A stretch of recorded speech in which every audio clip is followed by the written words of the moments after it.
Olá, pessoal! Se tem um campo minado na prova, ele se chama Direito das Obrigações e Responsabilidade Civil, principalmente com a FGV no comando. Hoje, a gente não vai só revisar a matéria. Não, nós vamos entrar na mente do examinador. Pense nisso como uma sessão estratégica para a gente mapear e desarmar cada armadilha que eles preparam. E olha, para essa missão a gente não está navegando no escuro, não. A nossa bússola, o nosso mapa, é um material de altíssimo nível do professor Marcelo Lessa. Cada insight, cada alerta que vamos ver aqui foi tirado diretamente do trabalho dele, o que garante um foco assim cirúrgico no que a FGV realmente vai cobrar. E para ser bem exato, estamos mergulhando de cabeça no caderno 17, que é uma verdadeira mina de ouro sobre esse tema. Então já pega a picareta conceitual, porque a gente vai extrair só as pepitas que garantem pontos na prova. Nossa jornada hoje tem 4 etapas bem claras. Primeiro, a gente constrói a base com os fundamentos e já joga uma luz nas armadilhas que a FGV esconde ali.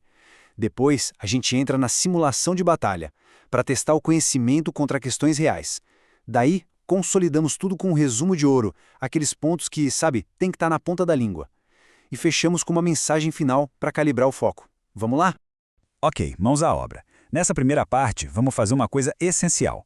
Para cada tijolo de conhecimento que a gente colocar na nossa base, vamos imediatamente testar a resistência dele, mostrando exatamente qual é o martelo que a FGV usa para tentar quebrar tudo. É regra e teste, um do lado do outro. Vamos lá, solidariedade. Parece simples, né? Aquela ideia de um por todos, todos por um. O credor pode bater na porta de qualquer um dos devedores e cobrar a dívida inteira. Simples? Pois é. Mas aqui vem a regra de ouro, o mantra que precisa estar tatuado na mente. A solidariedade nunca se presume. Ela não nasce do nada. Ou está escrito na lei, ou está escrito no contrato. Fim de papo.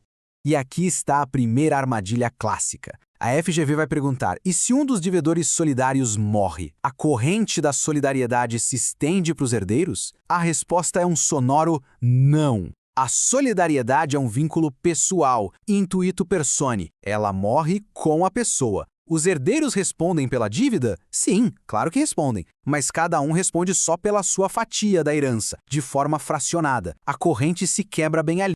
Agora, um ponto que a FGV adora para criar confusão, a transmissão das obrigações. Esse slide organiza a diferença de um jeito matador. Olha para a cessão de crédito. O que muda? O credor. Um macete. C de cessão, C de credor.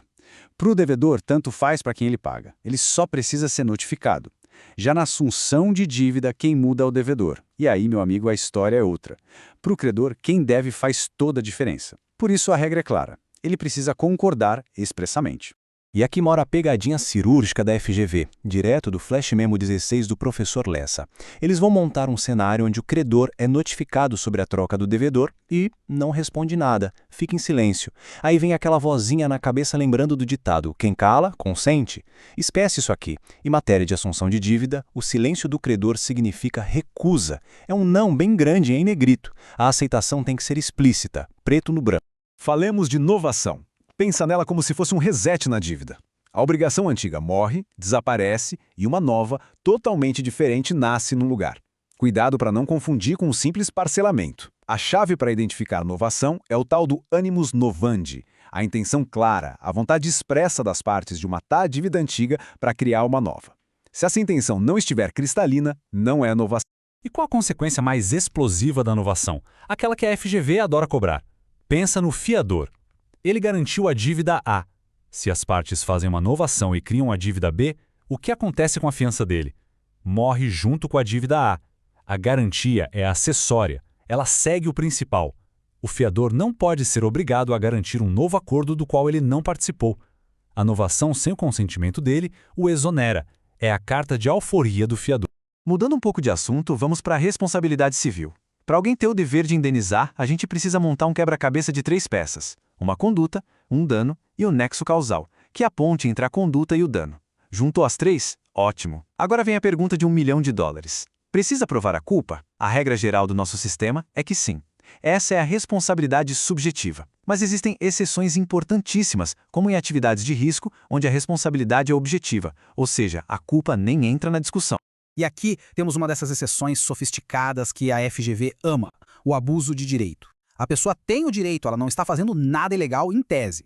mas ela exerce esse direito de uma forma tão desproporcional, tão fora da finalidade social dele, que acaba cometendo um ato ilícito. E a grande virada de chave, como aponta a questão 07, é que a responsabilidade aqui é objetiva. Não se discute se houve intenção de prejudicar. A pergunta é simples: passou dos limites do aceitável? Se a resposta for sim, tem que indenizar. Muito bem, a teoria está afiada. As armadilhas estão todas mapeadas no nosso radar. Chegou a hora de testar o nosso arsenal. Vamos para o campo de batalha, aplicar tudo isso em cenários práticos, com a cara e o veneno das questões da FGV. Primeira simulação. Cai na prova. Contrato de R$40 mil.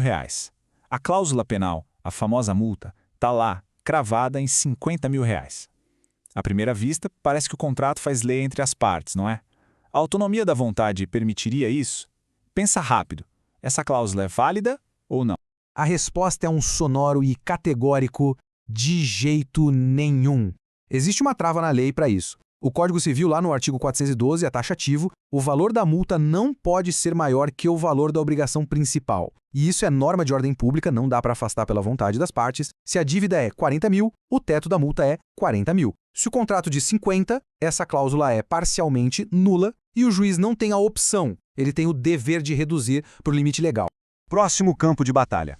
De um lado, uma empresa de ônibus. A responsabilidade dela por transportar pessoas é objetiva, certo? Basta o dano e o nexo. Do outro, um ciclista que se acidentou. A perícia é clara. O ciclista furou o sinal e foi o único e exclusivo culpado. E agora, como fica? A responsabilidade objetiva da empresa atropela a culpa exclusiva da vítima? E aqui está a resposta que resolve a questão. Responsabilidade objetiva não é um cheque em branco para indenizar sempre. Ela elimina a necessidade de discutir a culpa da empresa, mas a peça fundamental do quebra-cabeça, o nexo causal, ainda precisa estar lá. Se a culpa é exclusiva da vítima, isso quer dizer que a conduta da empresa não foi a causa do dano. O que causou o dano foi o ato da própria vítima. Esse elo causal é rompido, e sem esse elo, o castelo da responsabilidade desmorona, seja ela objetiva ou subjetiva.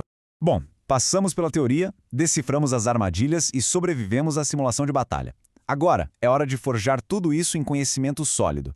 Vamos para o nosso resumo de ouro, uma revisão em altíssima velocidade dos comandos que precisam estar automáticos no cérebro no dia da prova. Vamos lá, jogo rápido. 1. Solidariedade, só se a lei ou o contrato mandarem. 2. Troca de devedor, o credor tem que autorizar por escrito, o silêncio dele é um não. 3. Criou uma dívida nova, o fiador da antiga está livre, se não assinou de novo. 4. Multa no contrato tem teto e o teto é o valor da dívida. 5. Abusou de um direito, a responsabilidade é objetiva, sem choro. E 6. A vítima foi a única culpada, então não tem nexo, não tem indenização. Grave isso. E para fechar a nossa sessão de estratégia, nada melhor que uma palavra de quem mapeou todo esse território para a gente. Uma mensagem final do mestre. E a mensagem é essa. O que a gente fez aqui não foi só decorar artigo, foi afiar o raciocínio jurídico. Cada conceito dominado, cada armadilha identificada é um degrau a mais que se sobe na escada da nomeação. O estudo estratégico não apenas ensina, ele aprova. E assim a gente encerra esta análise estratégica. Vale sempre lembrar que este mergulho foi inteiramente baseado no caderno 17 do projeto Alero Turbo, do professor Marcelo Lessa. Usem este material como base, aprofundem os estudos e continuem afiando suas ferramentas. A preparação estratégica é o caminho. Força nos estudos e até a próxima!